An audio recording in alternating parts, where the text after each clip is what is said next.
اچھا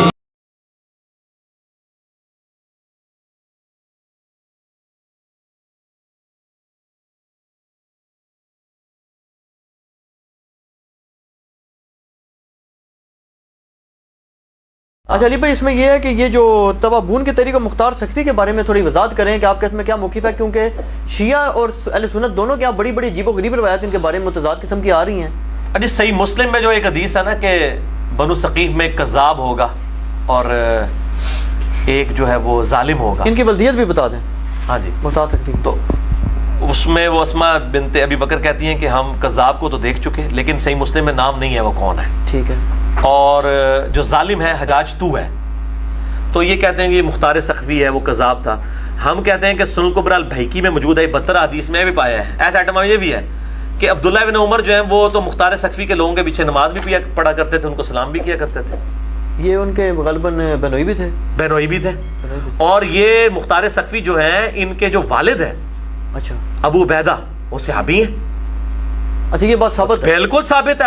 ابو عبیدہ ثقفی، یہ جنگ قادسیہ سے پہلے جو بڑا مارکا ہوا تھا رشین اس کے ساتھ، پرشین امپائر کے ساتھ، اس میں لیڈر تھے مسلمانوں کے. وہ ابو عبیدہ ثقفی بالکل، وہ تو غسل شہادت کر کے میدان عمل میں اترا کرتے تھے اور شہید ہوئے تھے. اور یہ ہاتھی کے نیچے آ کے، اور یہ سین عمر سیریز کے اندر فلمایا ہے قطر والوں نے، سنیوں نے ابو عبیدہ ثقفی کو دکھایا ہے اور ان کی شہادت بھی دکھائی. اچھا، یہ چیز مفتی صاحب صاحب بتاتے تھے کہ مختار سقفی پہ بھی وہ یہ کہتے تھے کہ یہ ان کا ہے. تو مختار سقفی کے بارے میں جو متضاد باتیں آتی ہیں تو اس طریقے سے کوئی واضح مجھے کہیں نہیں ملا اس کے بائی نیم کے ساتھ کہ اس نے کوئی دعوی نبوت کیا. وہ تو حضرت علی کے اولاد کے دفاع کے لیے کھڑا ہوا تھا. پھر دوسرا ایک حضرت ابن عمر اس کے پیچھے نمازیں پڑھتے تھے اور صحابہ جو ہے اس کے پاس وہ سارے اس کو کوئی دفاع نہیں کرتا. مختار سقفی کا دفاع مفتی صاحب صاحب سے پہلے کسی اہل سنت نے نہیں کیا، حالانکہ وہ بھی صحابی کا بیٹا ہے. نہیں، ہم دفاع اتنا کرتے ہیں کہ بھئی ہمیں کوئی یہ ثابت نہیں کر سکا کہ اس نے دعوی نبوت کیا ہے. ہمارے پاس صحیح سند سے لے کے آئے چیزیں، ہم اتنا دفاع کرتے ہیں. باقی ڈیٹیل کیا، باقی مولانا اسحاق صاحب کو چھوڑ دیں آپ.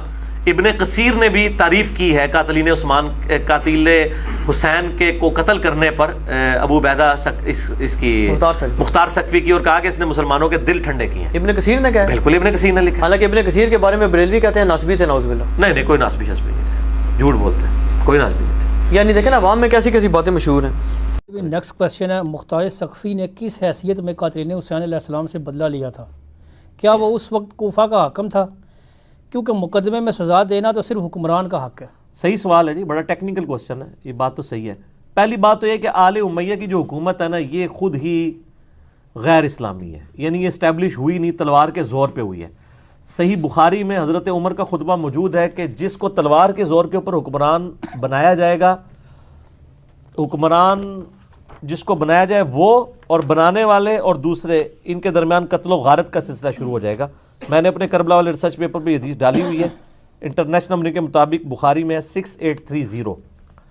تو یزید کی بیعت ہی جو ہے وہ تلوار کے زور پر لی گئی تھی. تو ہم اس بیعت کے خلاف حضرت حسین کا جو خروج ہے، وہ یہ خروج کہتے ہیں، ہم اسے قیام حسینی کہتے ہیں. وہ قیام حسینی تھا کیونکہ اس کی بیعت اسٹیبلش نہیں ہوئی تھی. حضرت معاویہ رضی اللہ تعالیٰ کے خلاف کیوں نہیں قیام کیا حضرت حسین نے؟ کیونکہ وہ ایک پیس ٹریٹی کے تحت معاملات سیٹل ہو گئے تھے. یزید کا تو یعنی حضرت معاویہ رضی اللہ عنہ نے جو 5 شرائط ٹریٹی میں مانی تھی، ان میں سے ایک یہ تھی کہ اپنے بعد شورا پہ امت کو چھوڑیں گے. انہوں نے پھر اپنے بیٹے کو بنا دیا. وہ بخاری میں بھی آتا ہے، عبد الرحمن بن ابی بکر نے بھی مخالفت کی. وہ کربلا والے ریسرچ پیپر میں پڑھ لیں. تو لہذا مختار سقفی کے بھی خروج کو ہم خروج نہیں قیام مانتے ہیں. قیام مختار ہے. اس پہ ایران والوں نے ایک مختار نامہ فلم بھی بنائی ہے. اس میں کچھ چیزیں غلط بھی ہیں لیکن میجارٹی ٹھیک ہے. تو مختار سقفی نے جو قیام کیا ہے وہ اس نے حکومت حاصل کر لی تھی. اس نے عبید اللہ ابن زیاد کو قتل کیا. اس کے بعد کوفے کے ممبر پہ وہ پورا ایک، آپ سمجھ لیں، ایک صوبہ اس کے پاس آ گیا تھا اور کچھ سال اس کی حکومت رہی ہے. پھر اسی حکومت کے تحت اس نے 22,000 قاتلین حسین جو بھی اس لشکر میں تھے چن چن کے ان کو قتل کیا. پھر ظاہر ہے وہ آل امیہ کو ہضم نہیں ہوا. بعد میں اس کے اوپر تہمت بھی لگی کہ اس نے دعوی نبوت کیا تھا. جو بھی روایتیں پیش کرتے ہیں کوئی بھی مضبوط درجے کی نہیں، آؤٹ آف کانٹیکسٹ ہیں چیزیں. ہم تو المصنف ابن ابی شیبہ سنن کبری البیہقی سے پیش کر رہے ہیں کہ عبداللہ بن عمر مختار سقفی کی پارٹی کے لوگوں کے پیچھے نماز پڑھا کرتے تھے. تو اگر وہ کافر یا دعوی نبوت کیا ہوتا تو کبھی نہ کام کرتے. یہ کس طرح صحابہ کو ہضم ہو سکتا تھا؟ تو وہ بس ایک نیچا کرنے کے لیے ایک پراپوگنڈا شروع کر دیتے ہیں. تو وہ حکمران، چونکہ جس حکمران کے خلاف اس نے قیام کیا ہے اس کی اپنی حکومتی 2 نمبری تھی، اس کو ختم کرنے کے لیے وہ کھڑا ہوا جس طرح کہ حضرت حسین بھی کھڑے ہوئے تھے. حسین علیہ السلام کا قیام بھی اسی حکومت کے خلاف تھا آل امیہ کے, جس کے خلاف مختار نے کیا ہے قیام. تو وہ قیام جو ہے وہ بالکل اسٹیبلش ہے. قیام کے بعد اس نے حکومت حاصل کر لی, اس کے بعد باقاعدہ پورا انہوں نے عدالتی نظام بنایا تھا. آپ اس فلم میں بھی دیکھیں پوری تحقیق ہوتی تھی, گواہ لائے جاتے تھے, ایک ایک بندے پہ وہ گواہی دیتا تھا, ہاں یہ بھی تھا یہ بھی تھا. اس طرح نہیں کہ انہوں نے ساروں کو قتل کیا, پورے ایک بڑا ٹائم لگا تھا سب کو قتل کرنے میں, وہ اس میں انہوں نے سارا فلمایا ہوا ہے. تو وہ حکومت وقت اور قاضی القضاء کے یعنی اس عہدے کے تحت پوری جسٹس کو, عدلیہ کو اسٹیبلش کر کے یہ سارا کام ہوا ہے. ماورائے عدالت قتل نہیں تھے جو قاتلین حسین کو قتل کیا. ٹھیک ہو گیا, بالکل ٹھیک کیا. اگلا سوال ہے علی بھائی کہ اہل سنت کے ہاں مختار ثقفی کو بھی دعوی نبوت کرنے والا قذاب کیوں سمجھا جاتا ہے, اس پہ پلیز وضاحت کرتے ذرا. اہل سنت اہل تشیع دونوں مانتے ہیں.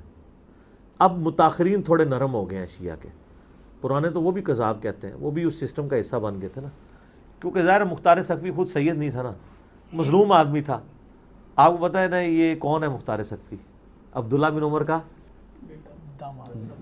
نہ عبداللہ ابن عمر ان کے داماد ہیں. نہیں بہنوئی ہیں, ٹھیک ہے, اور ان کے والد صاحب بھی ہیں مختار ثقفی. جی ابو عبیدہ ثقفی جو شہید ہوئے تھے جنگ قادسیہ سے پہلے ہاتھی کے نیچے آ کے, اور وہ عمر سیریز میں وہ فلم بھی فلمایا بھی ہوا ہے. یہ امیر تھے اس وقت, ٹھیک ہے, بہت بہادر تھے. یہ غسل شہادت کر کے گھر سے نکلا کرتے تھے, اور اللہ نے ان کو شہادت کے درجے تک بھی پہنچایا.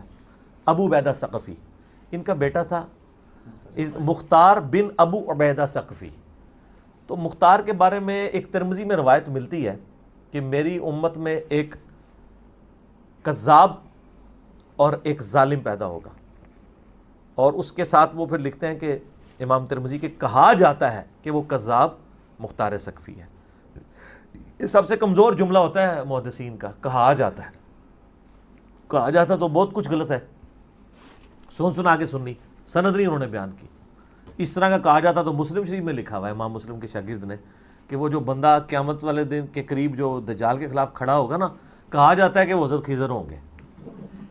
اہم اہل حدیثاں سے کہ کہا جاتا تو تسی بچڑا کوئی نہیں جے, پوری خضر پارٹی آ جڑی تواڈے اوتے کہا جاتا ہے. تو ہم وہ کہتے ہیں مسلم شریف کے جو راوی کے الفاظ ہیں وہ کہا جاتے ہیں, وہ مسلم شریف کا حصہ نہیں ہے کہ حضرت خضر فوت ہو چکے. اگر نہیں یقین آ رہا تو مسئلہ نمبر 13 دیکھ لو, فوت ہوئے خود دفنایا ہوا ہے, ٹھیک ہے, علمی طریقے سے بتایا کہ وہ خضر اور تھے, چلے گئے دنیا سے. تو مسلم شریف میں ایک حدیث ہے کہ اسما بنت ابی بکر نے حجاج بن یوسف سے کہا تھا کہ کذاب ہم دیکھ چکے اور ظالم تو ہے. وہ کہتے ہیں وہ دیکھ چکے میں یہ مراد ہے, اس میں بھی نام نہیں ہے. کچھ روایتیں انڈائریکٹلی لے کے آتے ہیں. میرا تو موقف یہ ہے کہ میں مختار ثقفی کے بارے میں پازیٹیو نظریہ رکھتا ہوں. اس کی وجہ یہ ہے کہ مختار ثقفی کے ماننے والوں کے پیچھے سنن کبریٰ البیہقی میں آتا ہے کہ عبداللہ بن عمر نمازیں پڑھا کرتے تھے. اگر اس نے دعویٰ نبوت کیا تھا تو اس کے پیچھے نمازیں کیوں پڑھتے تھے؟ یا آپ ثابت کریں کہ آخری عمر میں اس نے کر دیا تھا. اور وہ جس طرح کی ایمبیگوس روایتیں لے کے آتے ہیں نا, اس طرح کی روایتیں تو اس سے بڑھ کے صوفیاء کے ملتے ہیں, ان کو تو کوئی دعویٰ نبوت نہیں کہتا. یہ یاد رکھیے گا مختار ثقفی نے آل امیہ کی بیج کنی کی تھی, اس کے حاسدین بہت تھے, اس لیے پوری کوشش کی ہے اس کے مخالفین نے گھڑنے کی ایسی باتیں کہ ان کو بدنام کیا جائے. تو اس لیے اس معاملے میں یعنی میرا مختار ثقفی کے اوپر کلپ بھی چڑھا ہوا ہے کہ اس معاملے میں میرے پاس کوئی مضبوط دلیل نہیں ہے کہ میں اتنا ایکسٹریم حکم کسی کے بارے میں لگا دوں, ٹھیک ہے. تو میں ان کے بارے میں پازیٹیو نظریہ رکھتا ہوں.